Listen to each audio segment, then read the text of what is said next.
I am well aware it's one game. This season, it doesn't change my opinion on this season. This season will still be an absolute battle, and likely down the bottom. But you never know.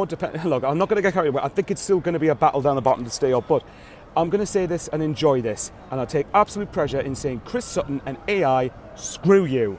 There we go. I don't like Chris Sutton, never have, never will. He always seems to relish whenever we're doing poorly, and he never has anything good to say about us. I didn't even read his pre-predictions, but I don't even need to, because I've had enough of that guy. And I'm not going to let that sour the mood in what was an absolutely fantastic 3 points for Sunderland. You know what? The place erupted when every single goal went in. The place absolutely exploded with noise, and it was just magical stuff. Now, don't get us wrong. You could tell in the first half, for me, why the Premier League is a different level to the Championship, because I'm looking at the way West Ham moved the ball. When they got some good passes going, they created some good opportunities, and there was a couple of last-ditch clearances or saves that we had to make, and particularly in the first half. There was one when Ballard saved it on the line. There was one when Jared Bowen got down the right-hand side really quickly. It's you know, we're going to have to ride our luck in some moments like that. But one thing, we were very good second half, and I think one of the things that did contribute to that, and I'd be interested to know, particularly West Ham fans, what you think. I think West Ham underestimated us. I think West Ham underestimated that a lot of our what's the word I'm looking for?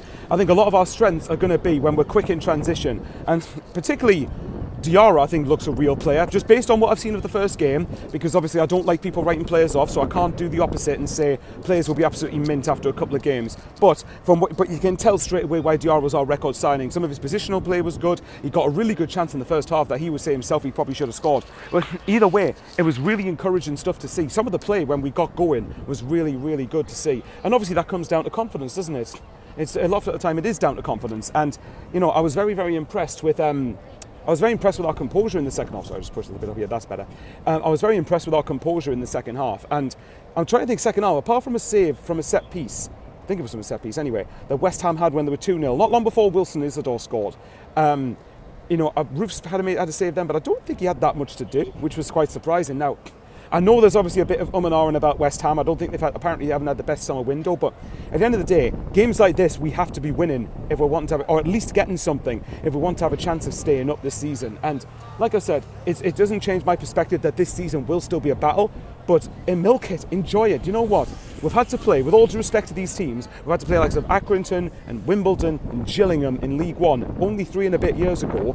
We've been out of the Prem for 8 years, which I've said all along, for a club of our size is not acceptable. This colossus of a club should be a competitive Premier League size, and we have deserved this. We have earned this moment to be able to enjoy this, while not getting carried away and knowing that there's still another 37 games to go, although I'll take where we are now. I know there's obviously jokes about top of the league, Regis Le Bris. Of course we're not going to be anywhere near there at the end of the season, but enjoy it. You know, enjoy it, why not? To go through all of the goals, I think Mayenda's header was really good. Really good placement, and I think it's good to see that although there's a lot of new players that we've had, all of the, well, I say old God, it's not really old in terms of age, but players who are already here, such as, you know, Mayenda, such as Ballard, such as Isidor, all of them scored. And I'm really happy for that, because it'll do them, not only will it do the team good for confidence, it'll do their confidence the world of good, because we want to prove that we can make the step up. And I want to recommend, by the way, Alt Ending's video is fantastic when he says why Sunderland can survive in the Prem. I did one as well, but Alt Ending's a goat. You absolutely know he's a goat. So if you're watching this, mate, you are a goat, and that video was class. But what he mentioned was that each of the 3 clubs that have gone up, the last 6 promoted clubs in the last 2 seasons, all had issues that don't seem to be relevant to Sunderland, or if we perform like we want to, shouldn't be relevant to Sunderland. But again, it is early doors. But you look at it quickly off the top of your head. Burnley under Company, Russell Martin under Southampton. Both of them had stubborn philosophies that they wouldn't change when they're in the Premier League, when they thought they could just come and just play their way out of trouble, and quickly found out you get caught napping. Southampton especially. Then you look at Ipswich, signed effectively the best of the Championship. Luton obviously didn't do that much, but a lot of their money went on their new stadium, so they really didn't have that much financial scope anyway compared to other promoted clubs. And then Leicester, and Ant, who's a great guy, Leicester fan channel, he'll tell you exactly the same thing. Leicester recruited terribly, and they lost Maresca at the start of the season, had Steve Cooper. There was managerial upheaval at that club last season. So, whereas I think now, obviously, again, it is still early doors, and Reg, we know there will be tough times this season. We need to remember that. There will be tough times. But at the same time, Regis Le Bris has got to set up in a way that, obviously, we're going to have a bit of luck with teams missing chances against us. But the way we set up, this is why I was more optimistic about going up and having a better chance than people think, is because And we might still go down, but I think we have a better chance than people think because the way we play is going to suit us to the Premier League as long as we stay compact. And obviously, look, when we're playing up against the likes of Man Cities and your Liverpools and your Chelseas and your Arsenals and stuff, that's going to be really, really tough. But anyway, on to the goals again. Yeah, Mayenda's header was really, really good. Ballard's header, I mean, what can you say about Ballard that hasn't been said already? I'm again, just one game, and we need to see if he can do this across the whole season, but I've got a gut feeling Ballard will step up to the Premier League. And then obviously Wilson Isidor, great counter-attack. Obviously at that point you're 2-0 up, so you're probably going to win anyway, although the Premier League's an unforgiving league. And Isidor just does a beautiful finish.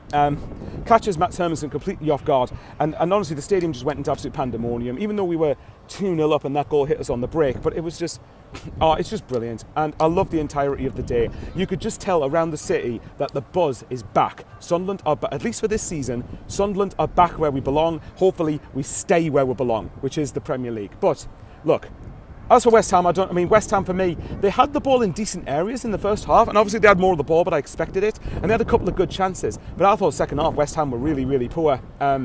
And obviously, look, Sunderland, did we dominate the game? Of course we didn't, but I wasn't expecting we to dominate the game. But by the end, you could just tell the confidence is going through the players, the ole, lay, way, all stuff like that.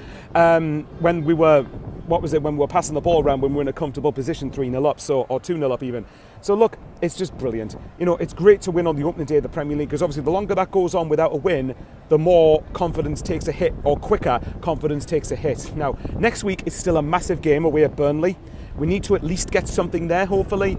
If we manage to get 4 points from the next 2 games, I'll be buzzing with that start after 3 games. But look, long way to go. But as I said, I don't blame fans for enjoying this. We've going through the mill over the last decade alone. I would even argue since the Peter Reid days we've been through the mill, really, as a fan base. But because this club's got gargantuan potential. I don't let anybody tell you differently. But look, it's one game. We've got 37 games to go. I'd still take 17th right now, but we need to see how we get on. Well, who knows? We might, like I said, I've got a good feeling we could surprise a few teams, but early doors. Anyway, guys, look. And very quickly, all the great tributes to about Diego Jota at the start of the game, and Donna Weir. Of course, I believe the tribute was meant to be the 62nd minute, but of course we ended up scoring then, didn't we? So, and I think Donna would probably have preferred that. So that's for you, Donna. That's for you, Diego Jota, and your brother as well. That's great for you too. And particularly for me, and to end it on a personal note, that for me I think was for my uncle, because I think he would have absolutely loved that today. But anyway, guys, I will love you all and leave you all. Go and enjoy your weekend. Go and enjoy your Saturday. Sunderland fans have been through enough of the mill. We deserve to enjoy this. If you're watching the video and you're not a regular sub and you think I've earned it, you know the drill. Hit the sub button. It doesn't cost you a penny. It's absolutely free. It just takes 1 second if you've got a YouTube account. And like the video, respectfully comment, share it around. I'm still speechless, but I'm absolutely buzzing. Yeah, guys, take care and stay safe. How way the lads. Get in there.